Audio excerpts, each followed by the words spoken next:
Thank you, Thank you, snowboarding. snowboarding. Thank you, snowboarding. Hey friends, how you doing? It's Chris here with Thank You Snowboarding, the podcast diving into UK snowboard culture in association with the Snowboard Asylum, who have been taking care of British snowboarders since the dawn of time, it would seem. They are the OGs, and it's entirely appropriate that they are looking after us here at Thank You Snowboarding.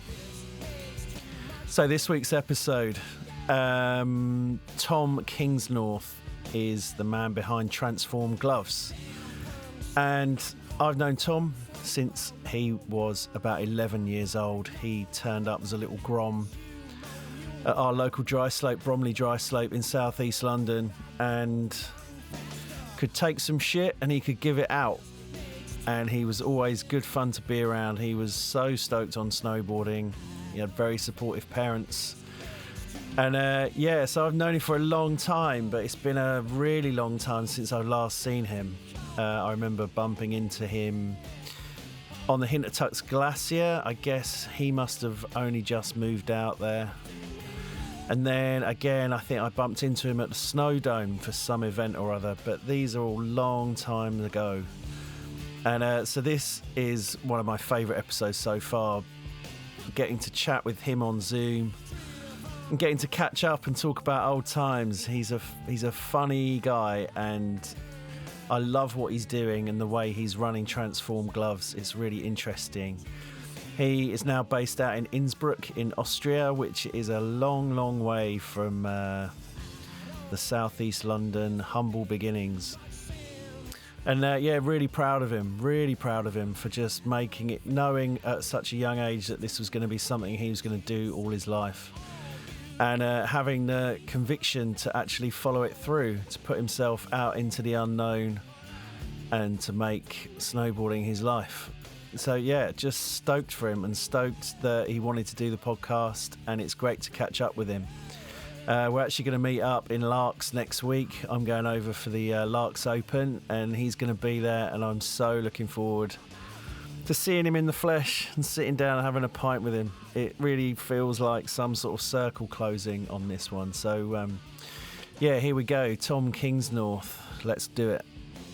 You do not look, apart from the tash, you don't look any different. A lot of people say that I aged pretty well. Fucking hell, it's like stepping back in time. You're looking good, man. Thanks, man. Yeah, you too. You don't look much different either, to be honest. I fucking feel it, though. Yeah, I feel it too. How's things? Yeah, good, thank you. Where are you? I'm in Innsbruck. We just moved house last month. I've been living in Meyerhofen. Right. But my girlfriend and I've just been spending less and less time there.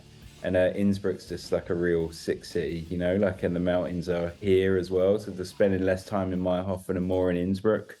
And last month we fully made the move. I just actually gave my keys back today for the older one in Meyerhofen. So we got a kitten and new life here.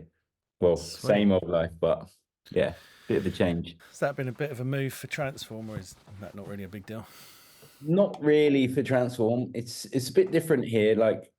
Obviously Innsbruck's a city, and Meyerhofen's like a proper small ski resort town. Meyerhofen's awesome because I live 2 minutes away from the gondola, and I could just go riding. You work till 12 or 1 or whatever, and you're like, right, I'm gonna go blast around for a little bit. And Innsbruck's a little bit tougher to find some snow, but it's still on your doorstep pretty much. How long were you in Meyerhofen for?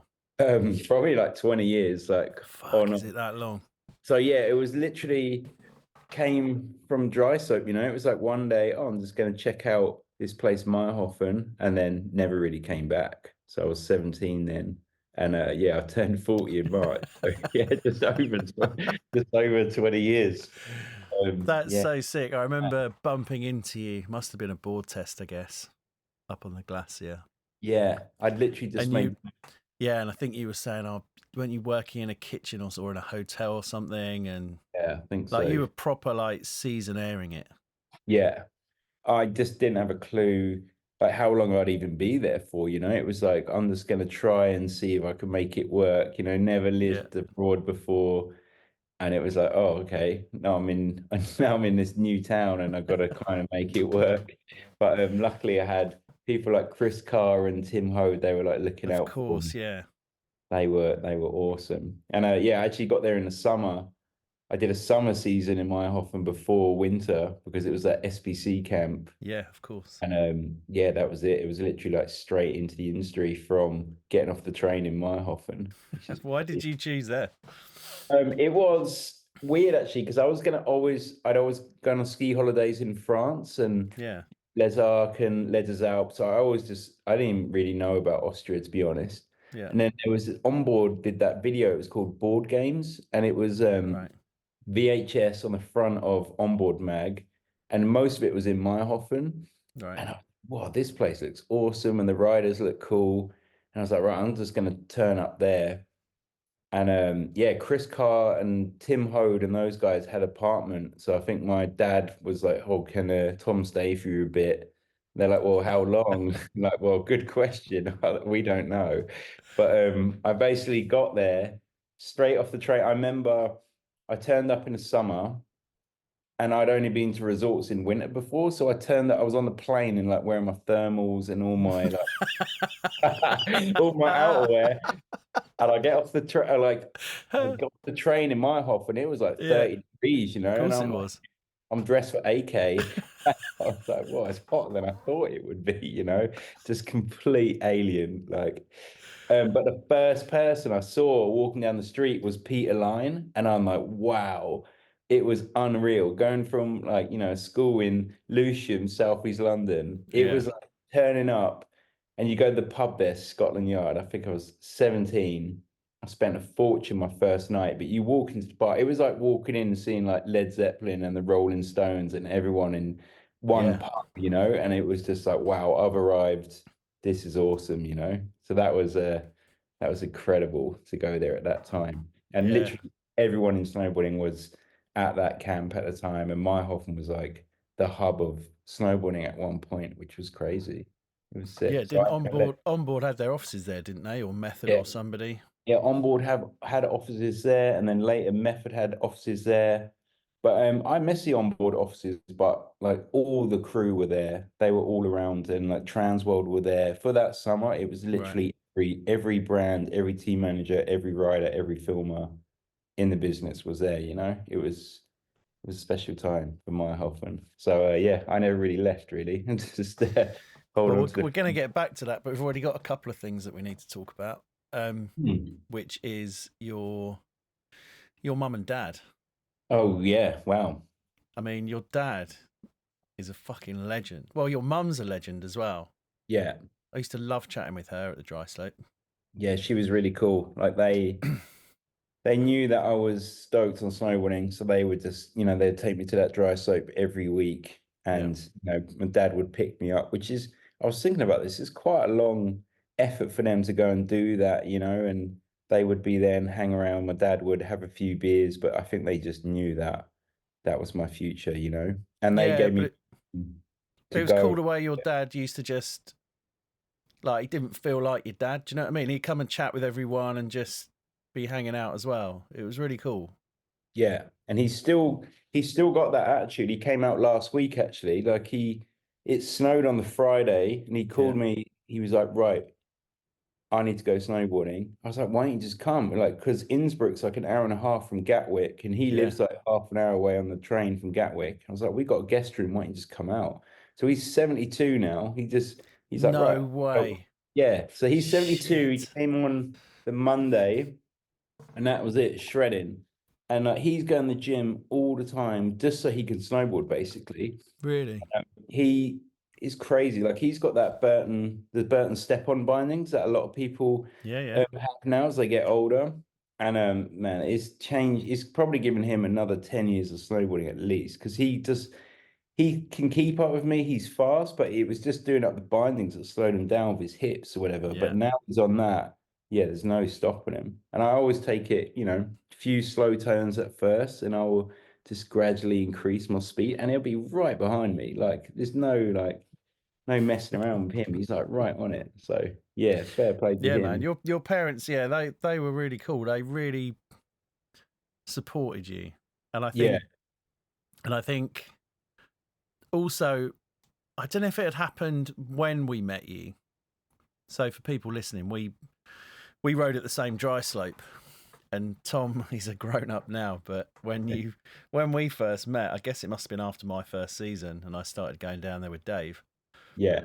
You were quite small. It's like your boots and bindings. The total weight of your boots and bindings probably weighed more than you did. I think the boot went like just below my kneecap, you know. They were massive. They were massive. Yeah, I was about 11, I think, 11 or 12 when I turned up at Bromley. And I had like bright neon pink fleece. I remember that. I'd done like a ski trip. And my dad was like, "Oh, you can go at the dry slope." So I used to go down there. And then I was hanging out with you guys way out. You guys must have been like 17, 18, I think. I'd have been like 19, 20. 19. And I was like 11 or 12. And I instantly like felt a part of that group, you know, like pretty quick, which is awesome. And I really looked up to everyone on the dry slope, and they were literally the best times, you know, like growing up and just like the magic of snowboarding. Even though it was Bromley dry slope and it was a bit shit, but it was at the time it was amazing. Yeah, didn't you have an Atlantis Daniel Frank as well? I did actually. I just bought one recently for no way. nostalgia. I found the reissue. No, you got an original? Yeah, it was like 50 quid on like Austrian eBay, so I got one. I took it out for a spin actually, and it was horrific to ride. Like, so stiff and like gross. But I was over the moon with that board. But I remember riding for the first 8 months or something. You know, I wanted a board, and my parents were like, we're not getting you a board until you show that you are really into this. Yeah. So I was riding those like baby kickers on Bromley dry slope on the hard boots set up. You know, they had like those corner cob boards or like the Oh yeah, of course, yeah. Yeah. What were they? Rook Snow? Was it Rook? Rook, I think it was. And I remember hitting the kickers like, you know, like a race stance with hard boots, like from the rental place. Fucking hell, man! They just didn't have a clue about what snowboarding was going to become, did they? My mum told me recently that my dad got me the first board from Martin Drayton actually in Snowboard Asylum, and they were working out, you know, which board to get me and stuff. And my dad was like, "Oh, let's keep him on the hard boots because then we can save some money and he can borrow the boots from the dry slope." And my mum was like, "There's no way!" Like he's been talking about getting out those hard boots forever. So yeah, thanks, mum, for that. You saved me from being a racer. Yeah, big up your mum. I think we all had crushes on your mum, to be fair. Really? Yeah. She's coming out next week. I'll tell her. Do send her, send her our best. I will do. But I was talking about that dry slope because obviously the people I meet here, you know, Scandinavians, Austrians, Germans, they have never heard of dry slope. They just don't understand it. And I was saying, if it snowed, like you'd be watching Neighbours at like 5:30 and it started to rain, and you're like, "Mate, let's get down to the dry slope because it will be nice and fast." You know, it was like a powder day. Like just to hit those kickers with a bit of glide was just the best feeling. Going in the summer and burning through the base of your board in one session. Yeah, you just go to Halfords and get all that back to black. Like, yeah, that's it. Furniture polish. No, what was it? It was like car light polish. You'd spray that on boards. Yeah. They were great. I had the best time there. And then after I did a couple of seasons and went back to ride it, and I was like, I'm going to show everyone what's up. And like, it's not the same, is it? First run and ripped the ligaments in my shoulder and never rode it again. Never again. Well, I don't know if you saw, I stuck a couple of pictures up from when Bromley closed down. Leather jacket, very nice. Yeah, I thought, do you know what? I was really like, I'm going to lean into this. I'm going to turn up. No, I'm not going to know anyone, but I'm going to fucking throw it down. And I was absolutely shitting myself. Like I stood at the top, like physically shaking. My body was like, what the fuck are you doing? Yeah. I don't think I've ever been so scared on a snowboard. I would not ride it now. I'd be terrified. Yeah. And just to think, like some of the stuff we did up there, you know, we'd make those kickers that someone would just turn up like, "Oh, we've just made this kicker," and you're like, "Oh, that looks cool," and it would be like unrideable, you know. Fucking launch ramp. We'd have to cut a meter off the top of it, and you're landing like fully flat as well, like no transition at all. Remember that there was that guy? He was called Guy. He worked he had the record shop in Greenwich. And I remember they quarter pipe at the bottom. That was deadly, this thing. And he just, we like straight lines basically from the top. And he just went massive, like Ingemar kind of style. Just complete carnage. And they like we protested about them sometimes at slope, but they would basically let us bring whatever we wanted on a truck, and we were just like, okay, we're just going to attach this kickage to your slope and ride it, you know? Yeah, they were fairly sort of like live and let live, weren't they? Like if you want to do it, Yeah, you're doing it. You're doing it under your own steam, and go and hurt yourself if you like. Just don't. Yeah, We've got nothing to do with it. It was good. yeah, they were fun times, definitely. They were. One of the other things I wanted to talk to you about, because I remember,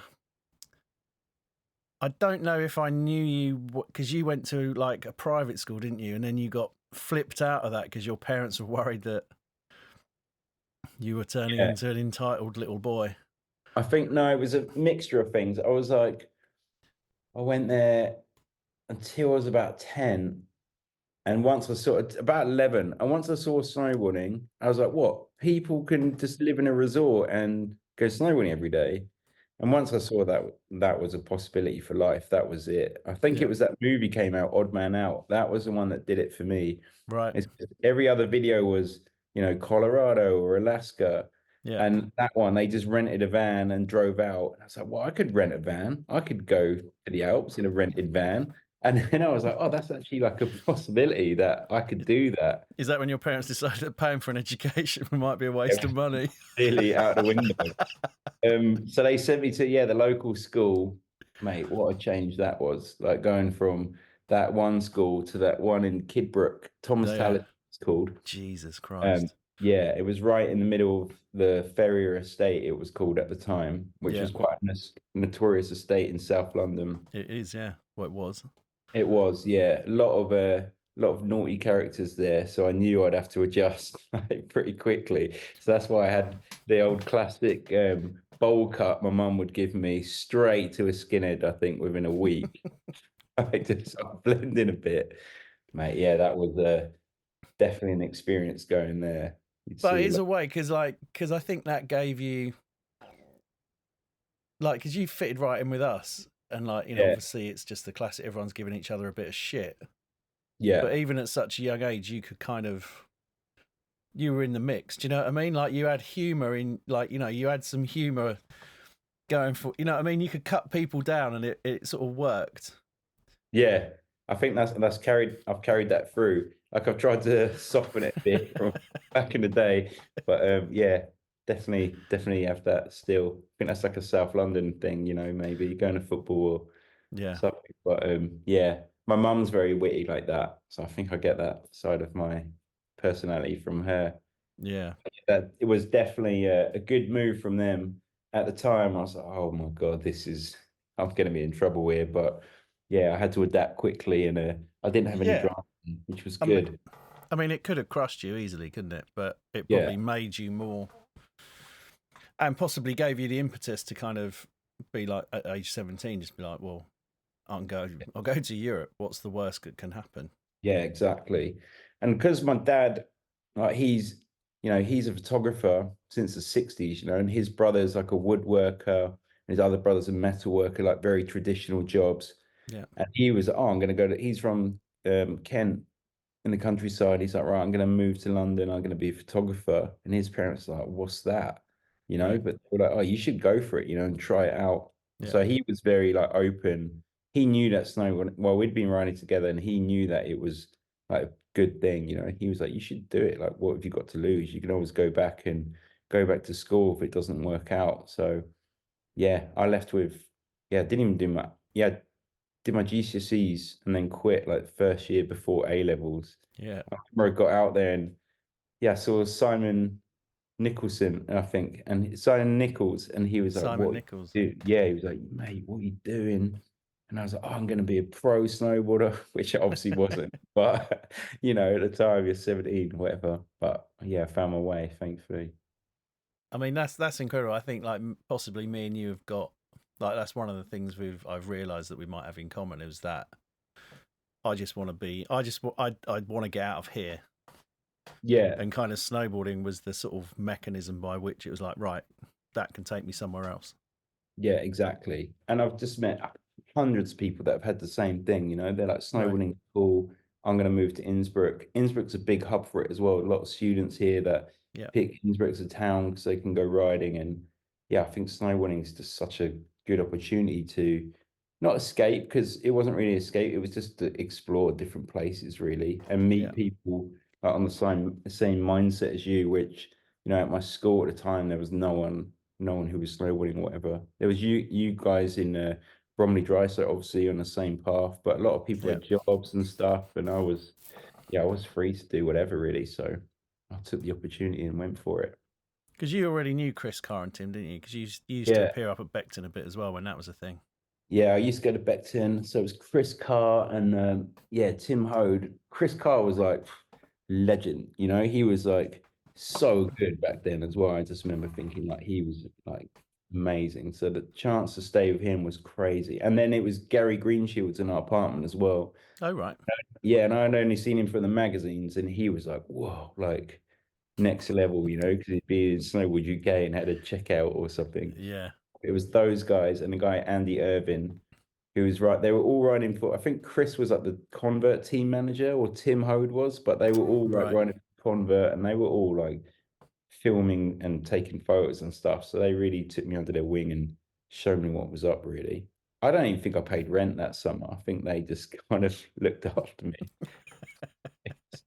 That's called paying it forward, I think, isn't it? Yeah, I think so. I just didn't have a clue. Like I hadn't been away, away without my family before. I just didn't know what was going on, so had to learn. But I'm sure they taught me the way. So Yeah. So what happened then? Like after your sort of first summer, what were you first thinking? summer, oh man, I was just blown away that it was exactly like you'd imagine it. You know, like oh, one day I'm going to go out and live abroad, and I'm going to meet and ride with all these famous snowboarders, and that's going to be my life. And that's exactly kind of how it was. You know, the first people I met were the people from the videos that I'm still friends with. You know, there was a guy, Steve Gruber, who, Legend in the game. yeah, and Funnily enough, I met him at the Scotland Yard. I had a chat with him yeah, one night at the Scotland Yard. he's in Scotland Yard quite regularly. But he was literally straight from the VHS, you know, in South London. I met him, and he was as cool as you'd want him to be, you know. And we still go riding to now. He's awesome. So it was just really good opportunity to meet those people and to find out they were cool and they were interested in what you did, and you know, you were part of the gang, very much like in the Bromley Dryslope way. You turned up and you were part of the gang like straight away, which was cool. So Yeah. I Did felt you like manage to turn your sort of fanboy sort of volume down? Because I remember you used to be quite impressed by lots of things. I know this yeah, sounds a bit patronising, but I remember think when Steve Bailey came down with us once, and I remember you being like fucking shaking with excitement. mate. Tom Copsey, do you know Tom Copsey used to be the Yeah. extra on board? He's Yeah. gonna absolutely love you saying that, because I walked into Snowboard Asylum. I think I was like 12, and it was Steve Bailey there, Yeah. and it was like God was in there, and I was like, "Oh my God, are you Steve Bailey?" And I was just, I had a million questions for him about the nines Yeah. on dry slope and new bindings that Burton were bringing out, and like real, like you say, like real fanboy moment, starstruck, you know. Yeah. I was just absorbed in snowboarding so much. Like if anyone was in a magazine or a video, they were like a real hero, definitely.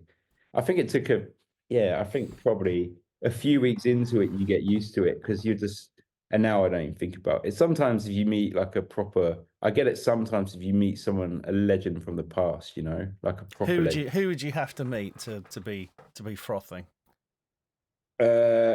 I kind of met them all now, so it's not really frothing. But even people that speak to, if they message me, I get a little bit like, oh, that's cool. You know, like David Benedict messaged me the other day I posted it of riding, and he was like, is it Insta good or was it really good? And I'm still like, oh, Benedict, you know? Yeah, I'd fanboy a bit with Benedict. I always thought he was pretty cool. He is cool.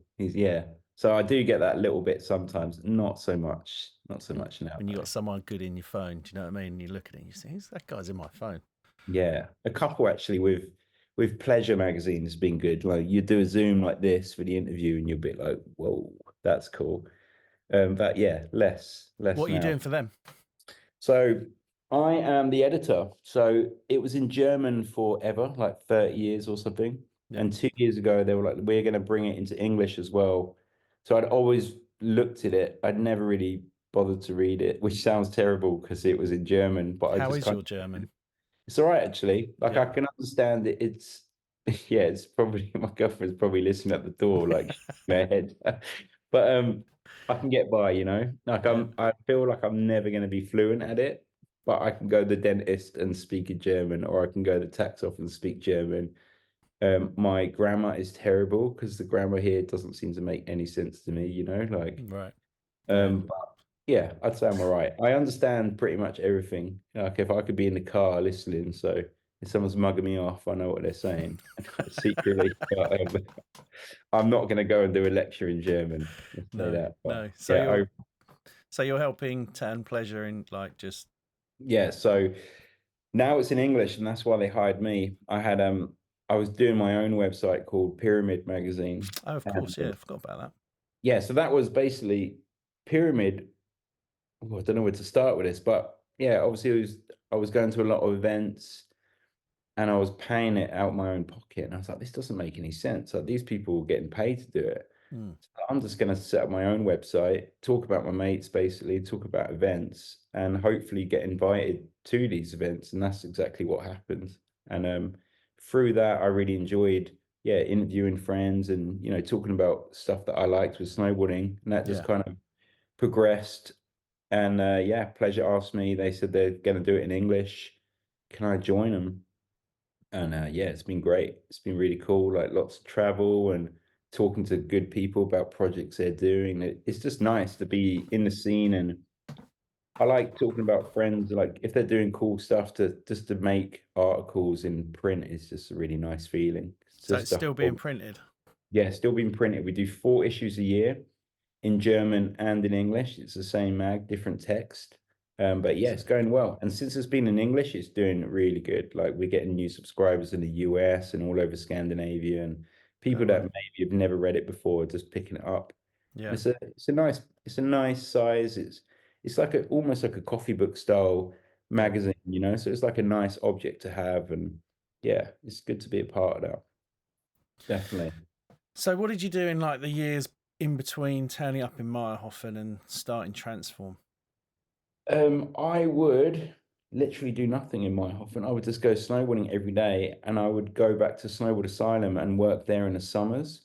So the Oh, right. seasons were quite short. I'd do like 4 months probably. Yeah, like December till April, and then just go back to London, just work in TSA, like I didn't realise that you Covent were Garden working for shop. them. You were holding it Yeah, down at Covent Garden. yeah.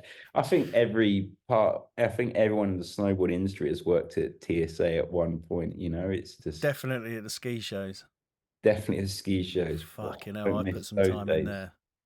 mate. Misery, yeah. 10 days at 10 that. days.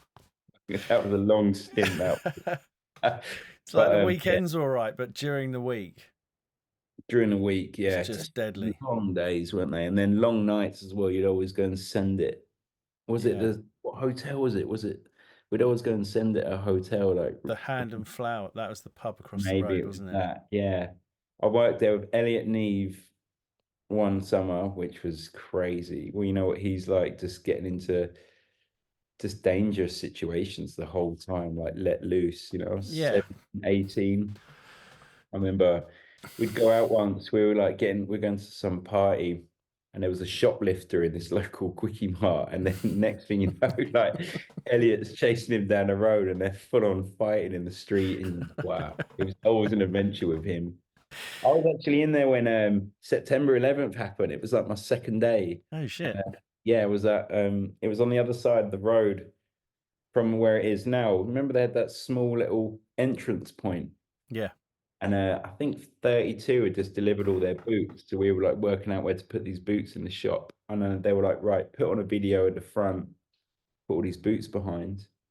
So I put on a video, like the new standard movies or whatever, put some boots around, turn around, there's like 100 people in the shop just staring at the TV. And you're like, fucking hell, what video is this? You know, it's this. And someone had just come on, like, fucking turn the TV on. So he put the TV on just as the first plane had gone in. No way. We were like, whoa, what's going on? And we were watching that. And then the second plane went in. Like, yeah, I think that was my first day at TSA ever. And we just watched that unfold in London. And that Oh was, man. never forget that. And yeah, I remember queuing up for like 45 minutes just to buy a copy of the Evening Standard on the way home because you didn't have like internet on your phone then. And that was, yeah, surreal. No, it just went mental that day, didn't it? That was really great. And people were leaving. Like I remember this kid was like, right, my mum's coming to pick me up, like people Yeah. just didn't know what was, oh, is London next? Or Yeah, yeah, yeah. it was like crazy. And you couldn't reach anyone on the phone. It was just mayhem. But yeah, that was the first day at TSA. I'd forgotten that you worked there. Good old TSA. Yeah, loved it. Best. I'd go in sometime. I would work. I was trying to save up money for a season, so I would do like 10 days on, then have a day off, and then I'd be like, do you know what? I've got nothing to do on my day off. Like, and I'd be bored after an hour at home. So I'd be like, oh, can I come into work? And I would just go into work. And I just loved Apparently, it. I remember Jeremy saying he was like about their shop in Milton Keynes. He was like, the staff come in on their days off because there's nothing else to do. So they just come and do more work. Yeah, that was like me. I just loved it. I was like, wow, I can just talk about snowboarding all day and just get nerdy, with people buying boards and stuff. It was Yeah. a really cool job. And I think that's a good intro to the industry for a lot of people as well, I think. Well, you'd have probably got to meet the entire UK industry at the time, wouldn't you? Yeah, a bunch of reps, definitely. They'd always come through with a shop talk and yeah, a few riders and stuff. So yeah, probably quite a big part of the industry would pass through at that point. How did you? Well, actually, there's something else I wanted to dive into. There's a subject that hasn't come up yet, talking to anyone. And given that you're the first person to mention the ski show, Yeah, ski show. do you ever remember the legendary ski show turd? Does that ring a bell? Oh, I don't remember the turd. All right, well, just briefly then. I'm hoping to find somebody who knows more about it. I know it happened, but like somebody came out of the loos and was just like, Jesus Christ, there's a turd in there it's about 2 foot long.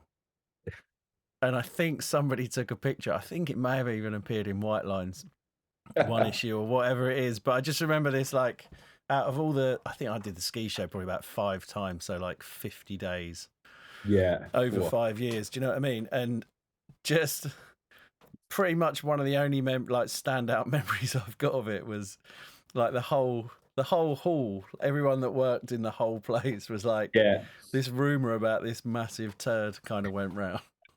Let's see, the hours flew by at the ski show. Isn't it? What you find remember- hilarious when there's nothing else going on.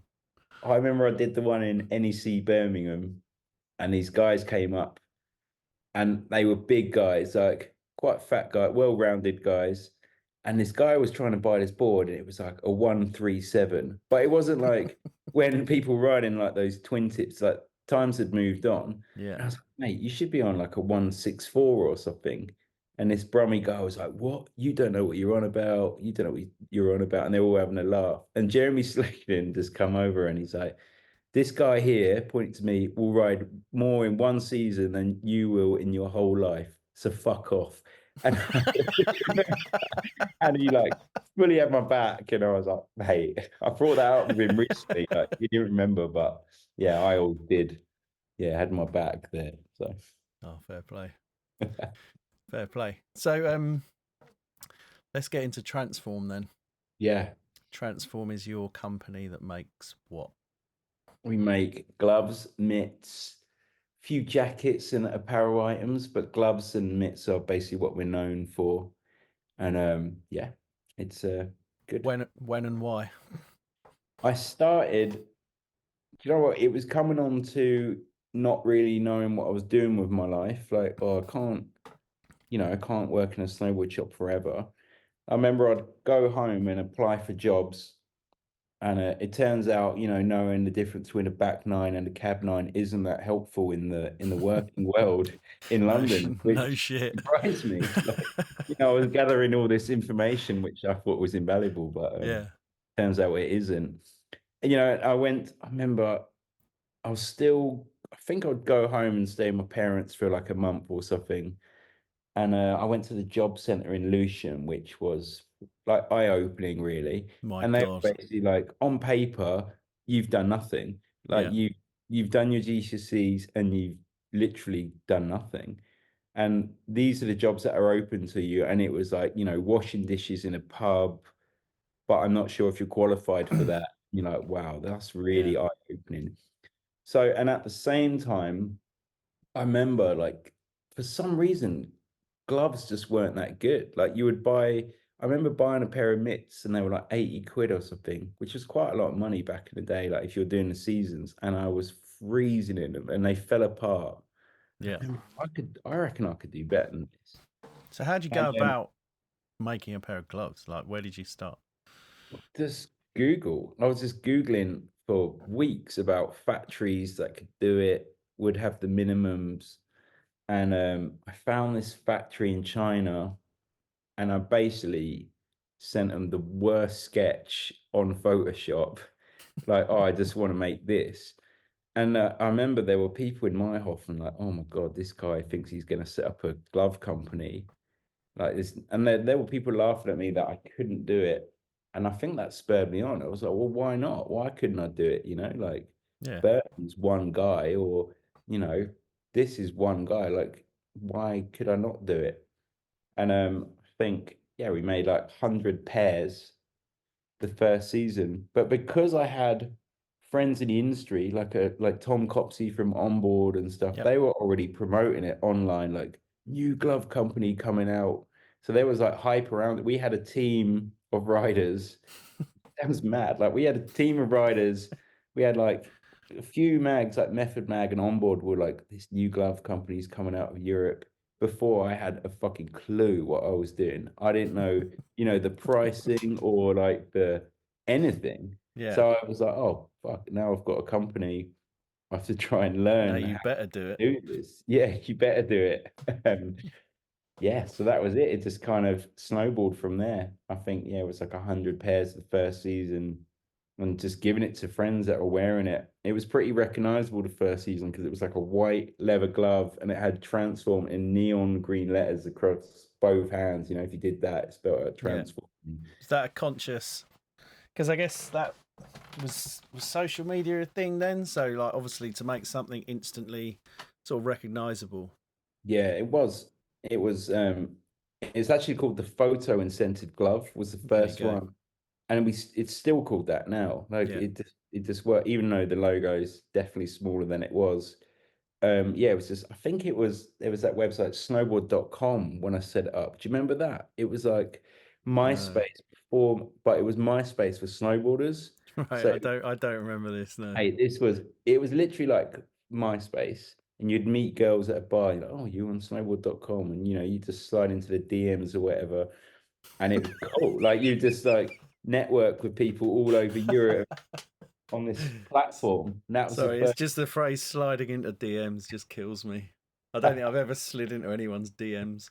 I mean, this was 30 years ago. I slided DMs 20 years ago, but yeah, it was just a lot of self promotion then, and Yeah. yeah, little by little, people took it a bit more seriously, and it managed to grow and become a full-time job, which I still think is crazy, really. But So yeah, because you came out with that like boxing mitt, didn't you? And then didn't somebody kind of? It was about a year later. Somebody obviously had a similar idea, yeah, I and don't know that if really sort of that seemed to give you more of a platform as well, like ideas like that. I mean, that was a. I don't know. I don't know if anyone else would have come up with that, but an English person. Do you know what I mean? It just seems like yeah, a. It felt like a very sort of British thing to yeah, bring it was into a the lot of game. British humor with that, and yeah, like the boxing mitt and stuff, and just references to London. Like, oh, if I didn't know a name of a t-shirt, I'd just like, oh, call it the Shoreditch t-shirt. Just lots of Yeah, London references. But I had to tone that down in the end because people just didn't get it. Like in the global market, yeah, people were like, obviously, what does that mean? But they're still putting a lot of references. Like there's like the SE12 hoodie, which is my postcode in Lewisham, and represent. I like to. Yeah, I You like to can have take the reference. boy out of Southeast London, right? Yeah, you done those. I've spent years trying to lose my accent. I've lost my. I don't know. People can tell I'm English, but it's definitely polished because it's gone down. Because when I first turned up, straight out of Kidbrooke High, people couldn't understand a word I was talking about in Austria. Effing So, this and effing that. yeah, there's a lot of that, and so yeah, I had to tone that down a little bit. They're like, "What's this English? What's this foreigner about?" So yeah, I don't know. It's got a bit of a confused accent at the moment, but still trying to hold it down. Yeah, But yeah, I think you're doing 15 all years Transformers right. now. Is it 15 years? I don't know if I can count the first years because, like I said, I didn't have a clue what I was doing. It was just You're a still guy doing it, though. with gloves in his backpack. So tell me a bit about that journey. Like, you've obviously made your life in the mountains now, haven't you? Sort of pretty much. Yeah, yeah. And you've built a company around that. What's it like living in the mountains with a snowboard company, and doing it? It's great. I guess many people would dream of it, and you've gone and done it. Yeah, I think I'm proof that anyone can do it really if they're driven to do it. It wasn't like I threw a bunch of money with it at start. I think those samples cost me like 500 quid. Yeah. That was it. I was like, I didn't really, a lot of people are like, oh, you're so brave to do it, but I didn't really see it like that because if it didn't work out, I'd lost 500 quid basically. I could Yeah. always go and do something else. So it wasn't really a scary venture in a way. It was just building up from nothing. And every year it would get a bit bigger. You'd be in a bigger shop or you'd have a bigger distributor carrying you. And it was just a natural progression forwards. Do you ever get imposter syndrome where you think, like against other brand or like in any situation where you're just like, oh yeah, I did it first. I started this with not a lot, and everyone else seems to have everything. Yeah, I think I get it now. If I'm just in a random resort and I see someone wearing transform, I'm like, wow, that's cool. I see like in the wild, I call it. I've seen one in the wild. Yeah. 'Cause, you're competing with, you're wearing a Burton t-shirt, you compete with Oakley, and you Yeah. see, like I know a lot of people at Burton, there's so many people that work there. And basically it's me and my thermals having a cup of tea, come off the hill. But like the fact that one person bought it sometimes is like, wow, that's cool. But Yeah. it's a nice feeling to create something and then see people wearing it, which is cool. The best for me is like we like doing t-shirts and hoodies. You go to a club in Lux and I saw all these people wearing like transform t-shirts and hoodies in a club. Sick. I think like when you go out, you want to look your best. So Yeah. design something that someone's like, oh, I look good in this and go out. Yeah. That's a really good feeling. Like gloves, you kind of expect to see, and I'm used to it. But yeah, seeing someone out in a restaurant or in a club wearing it is, yeah, that's a nice feeling. Definitely, I That really is like. awesome. Yeah, Just thinking back to your when you were saying about going in to see Martin Drayton at the yeah, Snowboard Asylum, and I was legend. thinking, I'm pretty certain at some point you took a folder in of some pictures and stuff and was like trying to get sponsored. Yeah, I'm definitely. I pretty remember. certain. Did that happen, or is that just my No, oh, imagination? I took the folder in definitely. Yeah, I remember I think it was because I was hanging around. Well, all you guys were all sponsored, and obviously Andy and Matt Davis were sponsored, of and course. Chris Yeah, Kite. And I remember just thinking like, oh, what you can get free stuff. Like a lot of people are at that age, they think like getting sponsored is just an yeah. amazing thing. So I'm And wondering, do you get much correspondence from the 11-year-old version of Tom Kingsnorth sending yeah, you stuff asking a to be lot hooked up? actually. Do you? A lot. Yeah, a lot of people will message on Instagram. They're a bit lazy with it now because I would just go down on the train with a book, Yeah. but they would just send you a message like, "Give me some stuff," send me some free stuff. How do you deal with that? Occasionally, uh, normally I send. It really depends. Like if it's just some mouthy kid, like send me, I'll just ignore it usually. But if it's a kid who's put the effort in and Yeah, like, this is what I've done, this is what I think I could bring you. Obviously, I reply, and yeah, sometimes we've hooked people up because of that they've reached out. yeah, Um, a lot of the time, it's someone like me going to TSA with a book that clearly aren't good enough to get free products. So you let them down gently. You don't want to bum anyone out, but or you just say like, oh, you could do this. This would help. yeah, But yeah. sometimes the volume of it is too much to give such a detailed response. So But yeah, Sure. I do try and give a nicer, nice opinion on it of what they could do better That's cool. within reason. If it's really funny, I'll post it on my Instagram story Yeah. with the name blocked out. That's kind. That's a nice kind thing to do. Um, so you've just moved from Meyerhofen down to Innsbruck. So obviously your relationship with snowboarding is going to change because it's not going to be quite as easy to go riding. It's not the same as walking out your front door and having it right there. Like Aximalism, it's like a 45-minute. Yeah, it's about So 40 obviously, like you've got to plan a bit more. How's that going to change your relationship with snowboarding, do you think? It's not too bad. Like we have Nordketter here, which is the local mountain. I can see it from my Yeah, that's window. the one. Yeah. Yeah, that's really sick. Like it's mainly park based. It's pretty similar to indoor actually at the top because it's Is it? such a small chairlift. Like those people do like, 100, laps a day.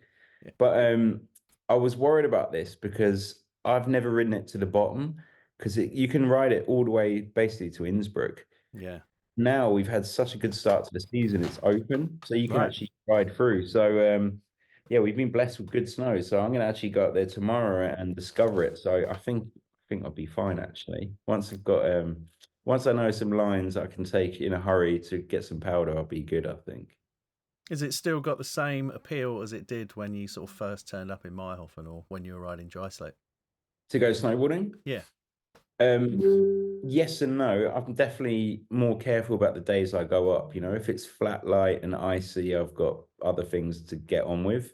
Yeah. But if you wake up and it's sunny and you're like, well, I'm gonna go up. And I always go up and I'm just buzzing. As soon as I strap in, I'm buzzing. And I think I was talking about that with someone the other day, like the fact that I wanted to be a sponsored rider or pro rider but didn't make it has Yeah. actually like given me a bigger love for snowboarding because a lot of those pros they associate snowboarding with being scared or having to push themselves, Yeah. and I don't have to do that now. Wait, let me turn it off because I've never had to do that. I can just go up and like, oh, I'm not gonna scare myself, or I'm just gonna do a turn there. I just love it for the love of the sake of doing it. I've never had that pressure, like you have to do that trick, you have to qualify, or you're financially in trouble. So I think if you're not pro, it kind of gives you a longer lifespan and at the end of it. Yeah. I said this to a couple riders I know recently actually, because with pleasure, sometimes most of the time you'll be in the same hotel as the riders, you're at the same restaurant, you're at the same event. And so I wanted to be pro, but you have to hit that kicker and it doesn't look fun. I'm going to go and have a hot chocolate and write about. I was like, so who's the real winner here? Yeah. But I mean, you have one way or another. And I'm just wondering whether, sort of looking back when, we knew sort of the 13-year-old Tom Kingsnorth, whether it was always like this life was always going to be for you. Do you know what I mean? Sort of, if you're actually thinking, looking back, it's possibly that you were always going to end up being a lifer. Do you know what I mean? Yeah, I think so. I think I'd had such a good start to it and I met so many cool people at an early age. I was going to be a lifer. You meet some people from Innsbruck or from a resort that grow up around it. It's just something they do, occasionally. They go up at the weekend or whatever, and they don't really give it much thought, and they can just quit and do other stuff. Yeah. But it wasn't like that for me. It was, posters all over the wall and fully absorbed into it from the start. Yeah. And isn't it like, I sort of feel now that it's like a precious thing. And talking Yeah, to people now, I think people are really starting to feel that it's a thing that, wasn't necessarily a given that you were going to be able to do for a long time or yeah, make a life out of. And people are, yeah. or people are still, at least trying to sort of go on holidays and stuff because they realise that it's quite an important thing. Especially after COVID as well, when people couldn't. I think now people have appreciated it a bit more when they do get away. I've spoken to a lot of people like that. And when I was last week or 2 weeks ago, when my dad came out and we were just cruising the slopes, I just thought like, this is amazing. We've been snowboarding 29 years together. Yeah. we had our first day together. Like, how many things have to align that we're on this piece now in aximalism, and we're shredding together. Like, he's fit and healthy, I'm fit and healthy, and there's a lot of things that have to happen to have that long time in snowboarding and still enjoy it and still go running with Yeah. someone that long. It was a really good moment actually. So that was cool. And as your partner, is she as into it as you? Yeah, so she works for pleasure as well. So Okay. she's the art director of an agency called Norden based in Innsbruck, and they do the layout for pleasure. So she was Yeah. worked there before me. I think she might have actually suggested that I could do the editor job. So we work together. So it's Bit of pretty cool. nepotism never hurts, does it? Yeah, exactly. So, and she rides, she shreds. We were up riding powder in Meyerhofen on Saturday actually. So yeah, she loves it Sweet, as man. well. Yeah, it's really cool. That's amazing. I've just really sort of been honing in on your moustache. Is that so that you can buy booze over there? Because Um, without that, I mean, you I look think, yeah, 18. I think it's like an Innsbruck thing because everyone seems to have moustaches right now. My dad came out and he was like, It's "What like the a f is Tyrolean thing, isn't it? I think. it?" Maybe I got my lederhosen are just out of shot. Have you got lederhosen? Tell No, me I you haven't have. You actually. I haven't. haven't? I haven't. But a lot of people bum that I don't because everyone has them here. So Yeah, of course. like a thing.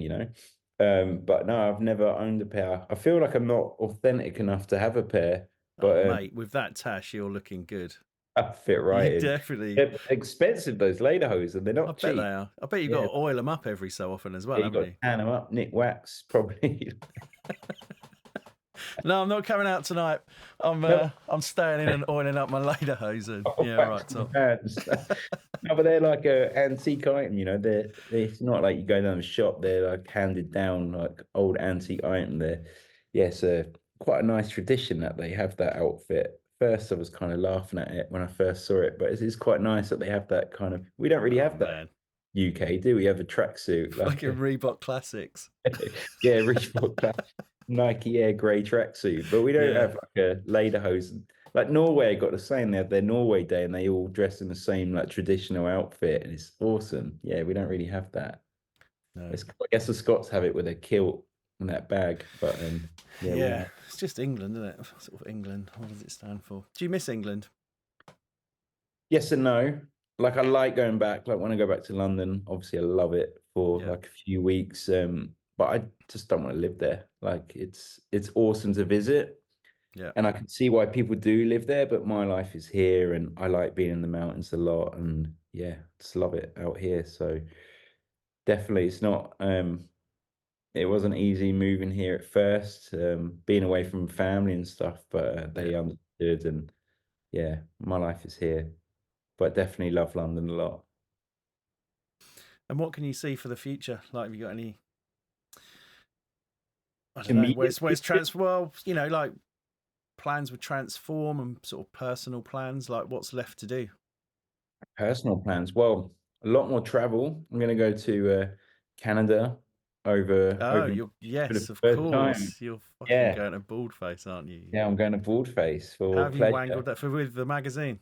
Yeah, with the magazine. So we've Sweet. been in touch with those guys for a while, and yeah, they got some projects that they want us to document. So oh, we should go out and do that.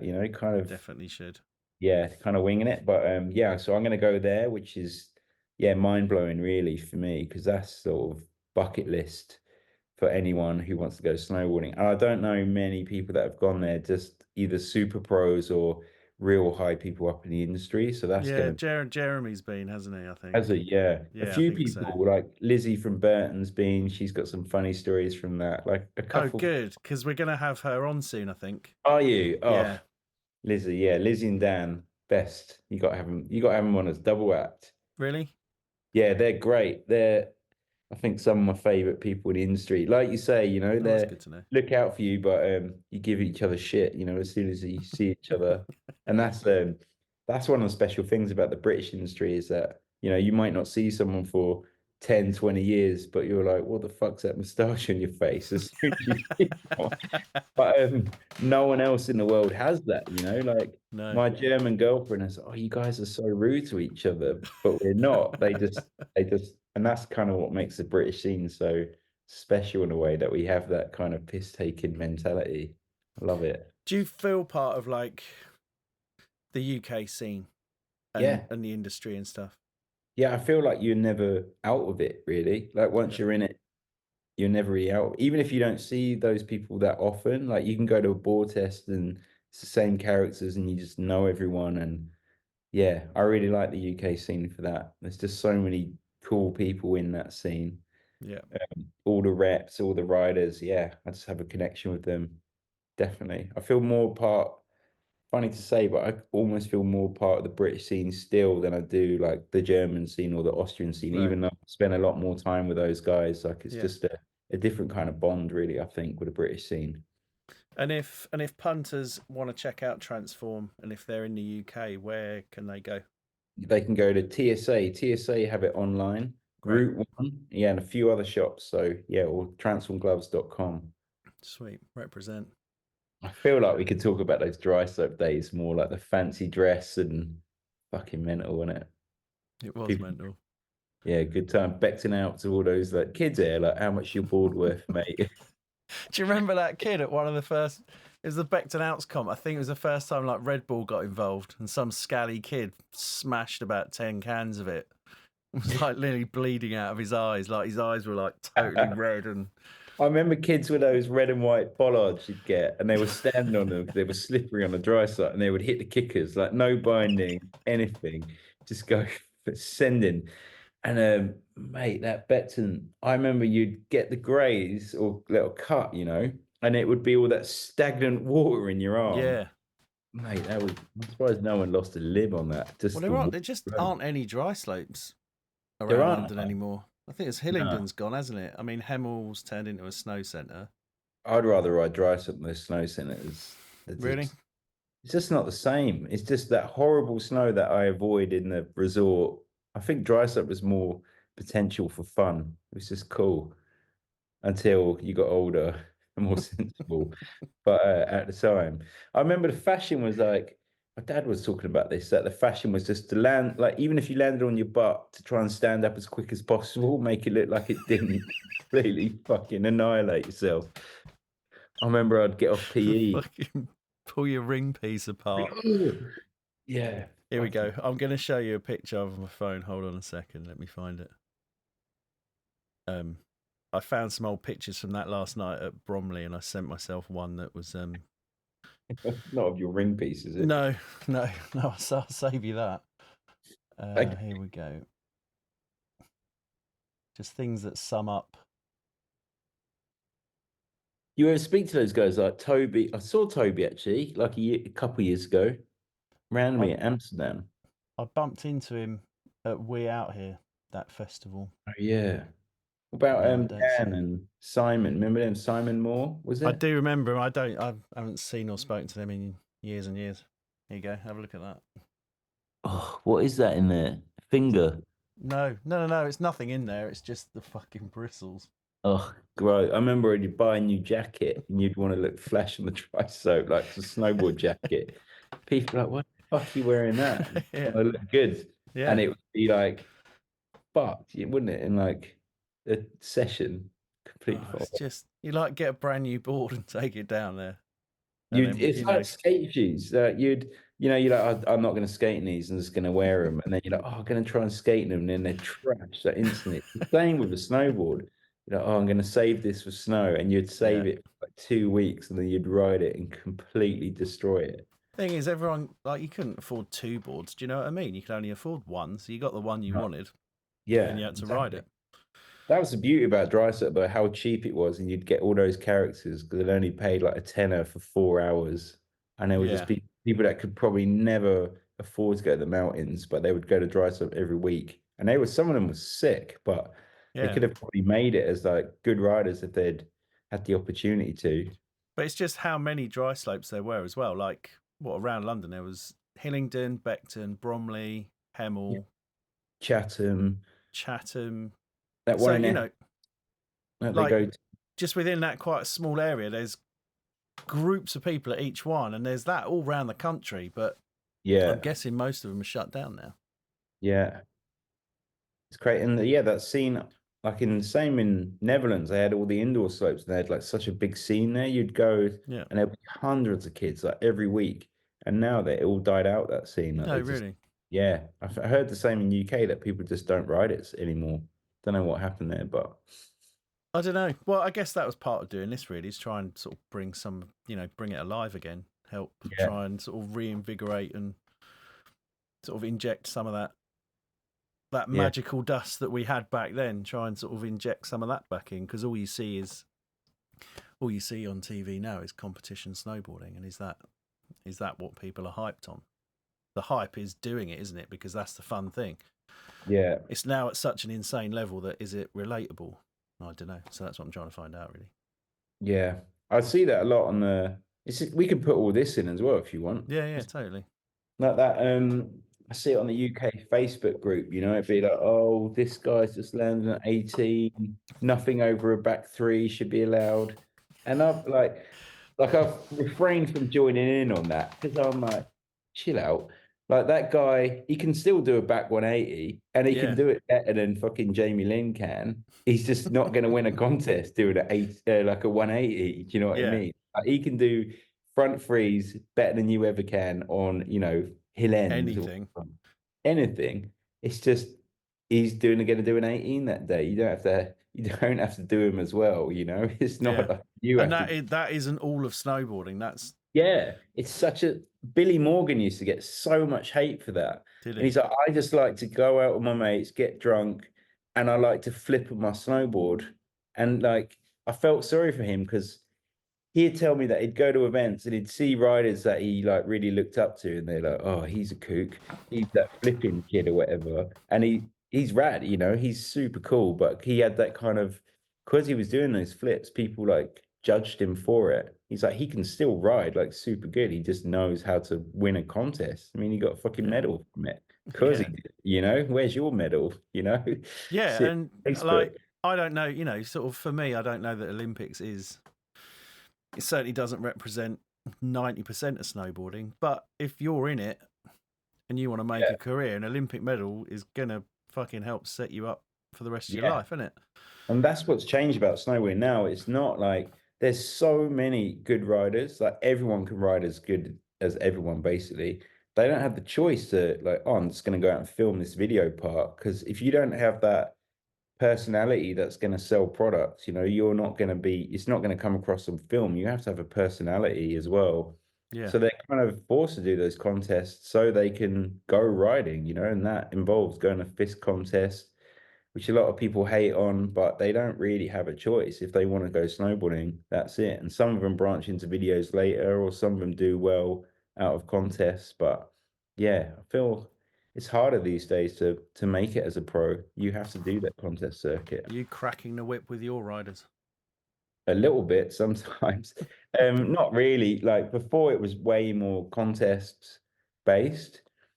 But I was going to a lot of contests, and you do get like absorbed into that world. It's exciting when you're there at the top and you see someone do something good. It's like this little bubble. It's cool, especially like going to those big ones like Aaron Starr when you were at the drop in. It's Yeah, definitely yeah, yeah. exciting to be a part of it. How many of those did you go to? Aaron Starr, quite a few. There was ones in Innsbruck in the Bergies, all that legendary stadium. Yeah, They were the best because I don't know how many people there were 20,000, 15,000, maybe not as many as that. It felt like that. yeah, But they're there all day, everyone's drunk, and the crowd, like it was just like the Rome Colosseum, the noise would travel around. It was just electrifying. You couldn't not get hyped on it. Even if it was someone doing a trick that was like kind of kooky, you'd yeah, still get like fully hyped with it. People would love it. We were talking about that the other day, like Aaron Starr, when I was riding Bromley, like those days, you'd get Snowwood UK or whatever, White Lines, and you'd find out who won it the year before. Like Aaron Starr would be that weekend, but yeah. you'd find out who won it the year before in the magazine. Like, oh, Stefan Gimple, Cab 9 again. Oh, really? And the current one was going on, but you had no way to access that information till like a year later, which is mental when you think about that. Yeah, yes. Find out Information was really slow getting through, wasn't it? it was like pigeon carrier. A year later, you'd find out. Yeah, so What happened to Gimple? He's one of your crew, isn't he? He's out there, isn't he?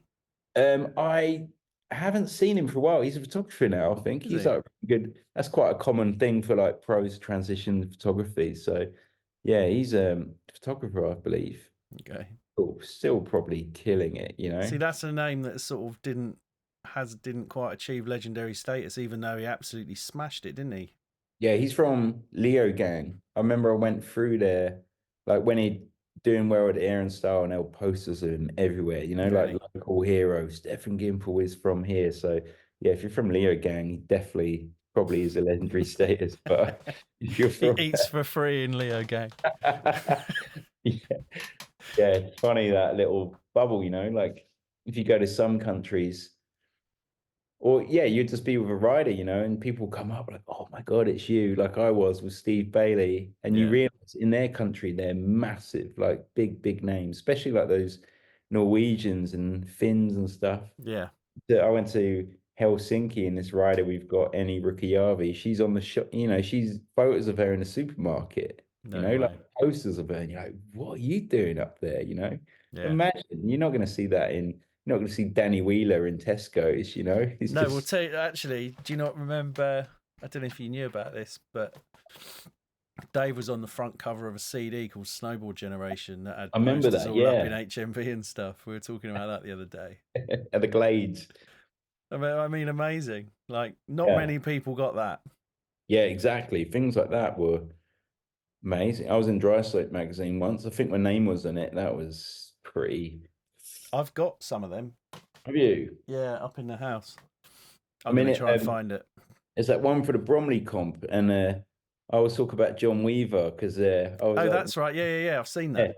John Weaver turned up when his race board and beat me in the slalom. It was a fucking slalom. We still remember a slalom contest, and I think I came second or third. I still bring that a Weaver.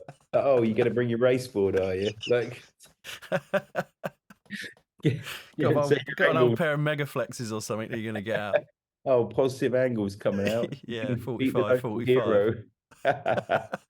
And he's like, "Oh, you got your do rag on." Like that still comes. Yeah. All right. All I right, think mate. we need to leave it there because I've got to go and feed my kids. Wicked. All right, Dude, Chris. what a Thank pleasure. you. Yeah, thanks for I'm having me. so looking for another reason why I'm getting so stoked on coming to Larks. Oh, if you're going to that's be so there, I good can't you're wait. coming. That's amazing. I can't wait. We'll swap numbers. So there you are. Tom Kingsnorth of Transform Gloves. That was a real pleasure, as I think you could probably hear in that interview. I laughed a lot. Tom is a great guy, good sense of humour. I'm very much looking forward to seeing him next week. You might have also noticed how much more sweary I was in that interview as well. It seems that the South East London connection kind of takes me back, and the swearing tends to come out a little bit more. But there you go. I was just noticing that as I was editing it. So what else is going on? Yeah, as I said, I'm going out to Larks next week with the TSA and the Reason magazine. Hoping to get an interview with Mia Brooks and her family to talk to them about what life is like at the very top of the sport. That's really interesting. Hoping to also chat with Henry Jackson, who is commentating. Ed Lee and Tim Warwood are out there as well doing something for the BBC, so maybe we can do something with them if they've got a spare bit of time. And yeah, just going to see who else we bump into. I've got a feeling it's going to be a big kind of communal event and there will be lots of people there, so I'm hoping to see who I see and get people on as I can. So yeah, we're going to load up on content. I'm also going to try and film a bit of the competitions. I'm going to try and get underneath that first hit in the pipe, because from some clips that are doing the rounds on Instagram, the first hit in the pipe is stratospheric. So I'm going to try and get close to that and try and get some footage that will go up on the Instagram, which is Thank You Snowboarding Podcast. And speaking of which, big shout out to everyone that's just started following. It's really great, and people that have been getting in touch through Instagram. It's really kind, and I appreciate your nice comments. And it seems that people are enjoying the podcast, so that's really, really great. And then some other people that have got in touch recently, people like Matthew Taylor, Leon Butler, there's JP Challoner, who knows that guy, Ben Weezer, and others who have been sending messages as well, just to talk about snowboarding a little bit. Thank you very, very much. It's much appreciated. If you want to email me direct, you can. It's thankyou.snowboarding@gmail.com. That's a U in the middle, not a YOU. If you want to email me, thankyou.snowboarding@gmail.com. Right, the tune at the top of this episode is Reef and Feed Me, and that is because in this interview, Tom mentions watching Odd Man Out, and Odd Man Out has to be, well, in any conversation around UK snowboarding, Odd Man Out is a big thing that certainly maybe got watched more in the UK by UK riders than anywhere else in the world. There was a certain London connection. Christian Stevenson has called England his home for a long, long time now, ever since then, I think. And he was one of the guys that made it a killer soundtrack due to hookups in the UK music industry, which is why if you look it up on YouTube that you can't actually hear the soundtrack because it's all been blocked. But I think the person that put the video up has also put the soundtrack on Spotify. I don't know if it runs as it should, but you can certainly, if you want to find it, you'll find the soundtrack on Spotify. So yeah, that's Reef and Feed Me, and as Tom mentioned, that was sort of the movie that got him into it. And rightly so. The standout section from that's got to be Axel Poporte. Who wouldn't want to see that guy going at it? What else? So yeah, the Instagram is growing and growing, which is really cool. Big shout out to everyone on the UK Snowboard Facebook group as well. You've all been very kind, not minding me post content on there nearly every day. Big shout out, obviously, to the Snowboard Asylum. Turns out I need some new boots. They're going to hook me up. I'm going up there on Wednesday. Go and try some stuff on. I went over to my brother Dave's house on Friday night. His episode was last week, and I went over there because he's got my snowboard waxing kit. And he showed me his new pair of 32 boots, which I was blown away by how light they are. I can't believe that snowboard boots have changed that much since I last bought a pair. But it feels like there's been a real big push in technology in boots. So that's pretty interesting. So I wasn't that bothered about boots, but actually going to look at some new ones is now really interesting. And I'm looking forward to seeing what new tech and stuff is abound. So yeah, other than that, it's just business as usual. If you would like to support the podcast, all you got to do, obviously you don't have to send us any money or subscribe to anything, but what you can do is leave us a review on Apple or Spotify or wherever it is you get your podcast from. A review would be great. Also sharing it with your friends that go snowboarding. Maybe that you've got a snowboard trip planned and you want to get some people hyped on it. It would be great if you could share it around on your social media. It'd be much appreciated. You can find us, I think the Facebook page is sort of up now, although it's not connected with the Instagram right now, which is a bit of a pain in the arse. If any social media whizzes want to get in touch to help me fix that problem, that would be appreciated as well. So yeah, just like, subscribe, share, do what you can. Obviously spread the word on this one because it all helps. And I think that's it for now. I'm going to try and drop next week's episode sort of from Larks as well. I'm going to record it there. So we'll be speaking to you from Switzerland, and I very much look forward to it. But in the meantime, thank you, snowboarding. Peace.